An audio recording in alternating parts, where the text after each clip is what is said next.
$82 billion, more than $77 million, $100 million. I want you to know that we'll be there to help you.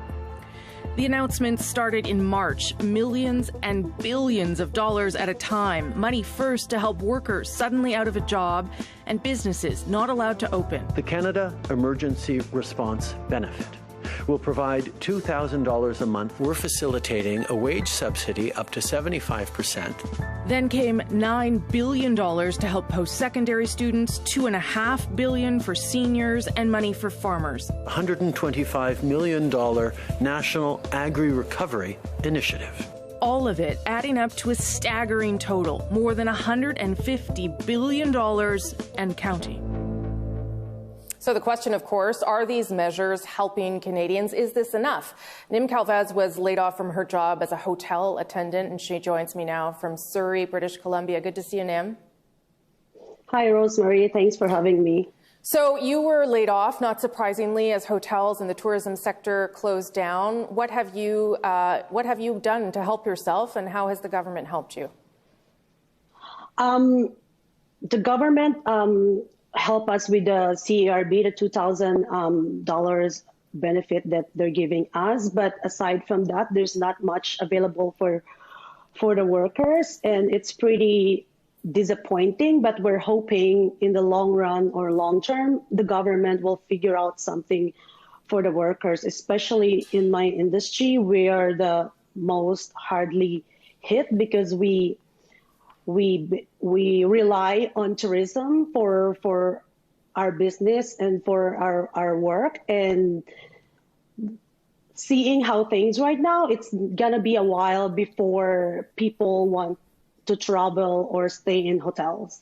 Well, and I think your issue is more complicated because the $2,000 is not just helping you, it's also helping your daughter who is in the Philippines. Is that right?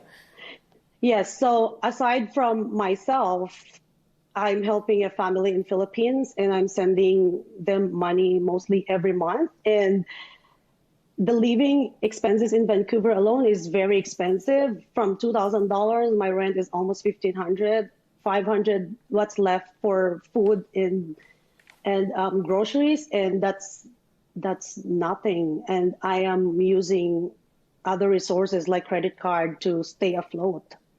And how long do you think you can go on like that, Nym? It's not long. Like after a couple of months, and I'm not just speaking for myself, I'm speaking for my coworkers, the hotel industry, and I'm sure a lot of us, not just hospitality industry, is hit hard with this. The majority of workers are struggling, and it's very devastating for everyone to navigate in this hard times. Sure. I'm going to talk to the finance minister in a moment. If you had anything that you wanted to ask him, what would you say to him?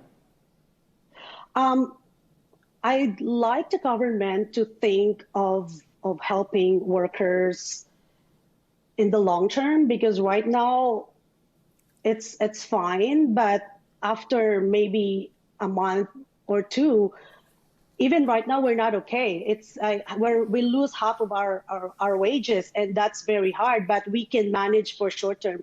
Long term, we need the government to think about how are we gonna survive as an industry. As I've said, like, we rely on tourism, and it's gonna be a while before it's gonna come back. Who knows if we're gonna come back this year? We're thinking more likely it's gonna take us 18 to 24 months to recover. And losing our job, we also lose our health benefits, and our right to return to work is in jeopardy as well. So we're not just looking at financially, but we are looking with a big picture and our future.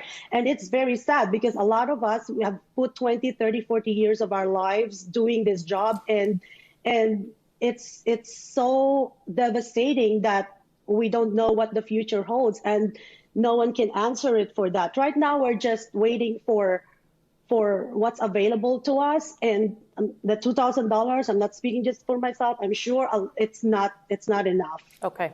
Nym Calvez, thank you so much. I'll put some of that to the Finance Minister. I wish you good health and good luck there. Thanks for speaking with us very much. Thank you very much for having me.